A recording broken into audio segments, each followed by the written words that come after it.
Jasmine, what should people know about this fight?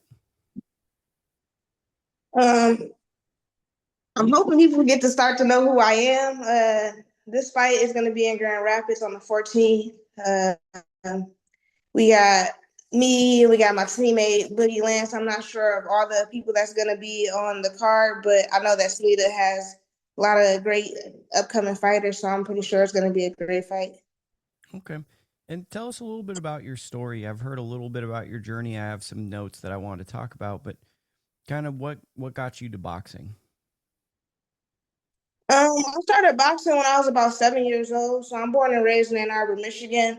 And then I moved to Ypsilanti, Michigan, and just was getting into it with the kids around there, just little stupid stuff. Oh, you're from Ann Arbor, you're from Ypsi type of things. And then my cousin would always be getting into like fights and stuff and be like, I bet my cousin can beat you up and she a girl. And then now I'm getting into fights. So like I was constantly getting into fights and stuff. My mom was working two jobs, so throughout the day I'd be at my cousin's house. So it was kind of like, hard for her to keep eyes on me and stuff like that. And eventually there was a boxing gym in the area, and my cousin wanted to box, and I didn't want to box. I didn't want nothing to do with it. He ended up telling my mom about it, and then she was like, "Well, you be fighting on the streets anyway." So she forced me to do it. She was like, "You at least got to try it for a week, and if you don't like it, then you can be done with it." By the third day, I fell in love, and I've been boxing since. And for my vague memory, I remember your mother serves a major purpose in your story. Do you want to go into the details of that? Oh yeah, for sure. So my mom, like I said, she was a single parent. She passed away from pulmonary heart failure, but throughout life, she was nothing but a fighter as far as like coming over or coming past adversity or just whatever. So just a big role model. One of my biggest supporters, somebody who got me into this sport, somebody who supported me, my biggest supporter, and passed away on the journey of me like trying to make it to the Olympics or just boxing and stuff like that. So I hold that close to me. Okay. And then I believe you got with the super bad boxing gym after an incarceration, right? It almost felt like a sign from God to spar there. Kind of how that's my memory of it. But what's how do you recall meeting up with Tony Harrison? So, like I said, I've been boxing since 2003, since I was 7 years old. And I would see Tony in the amateurs and stuff. Every time Golden Gloves would come around, he was always like competing against my teammates and stuff like that. So I've known Tony in Superbad for a while before Superbad was even Superbad, where Tony was fighting at Crunk. So I had known Tony, and then one of his buddies had boxing in Arbor at the gym that I was boxing at, and I just really didn't get the competition or didn't really have any work out in Ann Arbor. So I kind of knew that I wanted to move from that gym, but I still had like, I had loyalty to that gym. So I didn't know what I wanted to do. So I kind of jumped around, just going to national tournaments by myself. I see a coach and be like, hey, can you work my corner? LJ worked my corner at one of these tournaments. And then like I said, I got into a little bit of trouble, and I was in like the midst of like trying to figure out where I wanted to actually train at. It was no more of me feeling bad about me not being loyal to the gym that I came from, but me knowing that I wanted to be further as a boxer, and I knew that like I was kind of capped off at that gym. So I knew I needed to make some adjustments and figure out what gym I was gonna train at. Super Bad was one of the ones that was like on my mind. But after I had got out of jail, I get a text message. Literally that same day, I get a text message saying, "Hey, can you come to Super Bad today to spar with me?" I'm like, "Hey, I can't come today, but I can come tomorrow." And it just kind of worked like that. And I was speaking with LJ's mom, Tony and LJ's mom, and she was just like, yeah, so where you training at? And I just looked over and I was like, yeah, here, I guess. And then it's just like, it just went from there. They took me in as family, and then we've been on since. Okay, at the flyweight division, 2-0, two knockouts. Um, in all honesty, the division's not the deepest division, but it has a really, really big name in the division in Gabriela Fundora. You're kind of on it. I wouldn't compare your trajectory exactly to hers, but getting knockouts in women's flyweight is really, really notable. Can you talk to me a little bit about your power and how you're getting some of these stoppages? Yeah, so I think a lot of times it's not just the power. The power is there as well, but a lot of it is punch placements. And I feel like in women boxing, we're known to fight and we fight hard. But a lot of women, we don't have that pace punishment, and that's one of the things that we work on here at Super Bad is just pace punishments, placing your punches, when to throw them, and stuff like that. And I think that helps a lot with the knockouts. So I'm reading between the lines here, and I might be wrong. I'm wrong a lot, actually. Is part of it your experience? I feel like in women's boxing, we're getting to a place where there's more and more women who have a lot of experience, like 15 years. But sometimes you run into like a very talented athlete that transitions into women's boxing, and they might not have that experience, which leads to the lack of knockouts. I guess my question to you is, do you feel like you get the stoppages based on your experience and having so much knowledge from the years in the ring? Yeah, I'm pretty sure that definitely plays a part for sure. I mean, I've been doing this since I was 7 years old. I'm 30 years old now, so definitely you see different. I fought all different type of fighters, all different type of styles. So I definitely think that plays a part. What's how are you looking at this fight in your career? What's the most important story for you? In this fight coming up now, Yep. um, I'm looking at it as just as another person in my way to from getting me to where I need to be. I would love to see that Gabriela Fundora fight, and then move on to the next weight class.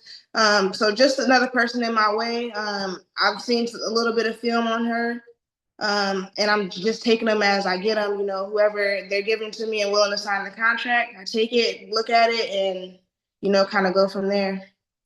Now I'm back on my old school interview grind, so I'm giving out some old school questions.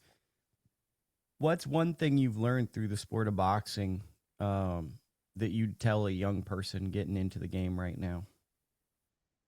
It can be tough. The road is tough, but it if you're dedicated and if you really want it, and you're gonna have your highs, you're gonna have your lows, but as long as you stick to it and you stay disciplined and dedicated, you'll get there.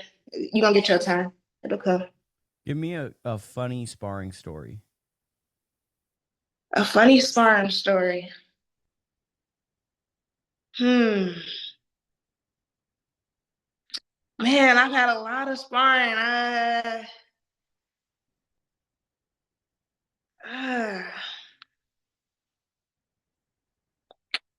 from me sparring, I can't think of one I right now. mean, I mean, just something that comes to mind. I mean, I could piggyback it into my last question, which is who's the best person you ever saw in the gym? But I mean, that could parallel into a sparring story. But just Okay, I got some good ones actually. So during my camps a lot, we'll bring people in, or like I had these two young men that I was sparring with, and we got Tony Harrison, he's one of my coaches. But his job during that camp is to talk shit to me or to get me out of my elements and to say little stuff. So sparring them and going through that camp and just like going back and forth and what Tony is, that's pretty fun. That's pretty funny. so he's getting you off of your game. He's kind of getting you rattled sometimes, or just saying stuff you don't want to hear. Man, he's the best shit talker ever. The Hall of best. Fame, all time great. Yeah. Okay, I mean, so give me who's the best fighter you've ever seen in the gym? That I've ever seen in the That gym. you've ever seen in the gym, and it could. And let me add some context. It's not necessarily achievement. It's they left a lasting impression on you when you saw them. You could be for a lot of people. It's like the first time they went to a boxing gym. It was someone they saw, or it could be like a Lomachenko or a Terrence Crawford that they saw once. But I'm curious to get your perspective of someone you once saw in the gym or you saw growing up that you said, "Wow, that's really good." Um, I want to say my very first impression because like I've been in the gym with Victor Ortiz, Tony Harrison. I've been in the gym with quite a few big names.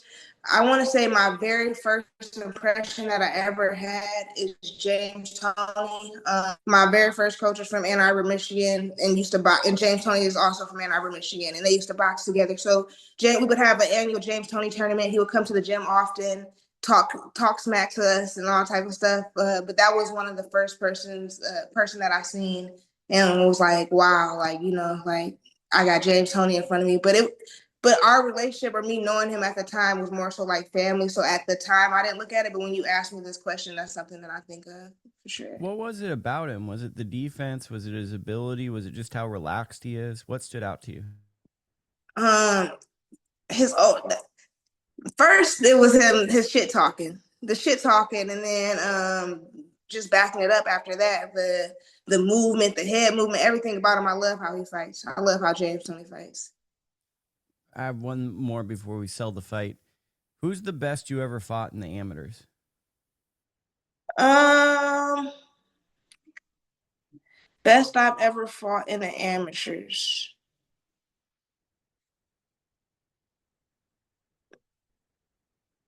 Um, I want to say the best fighter that I ever fought in the amateurs, and it probably may have been most recent as far as like technique and skills.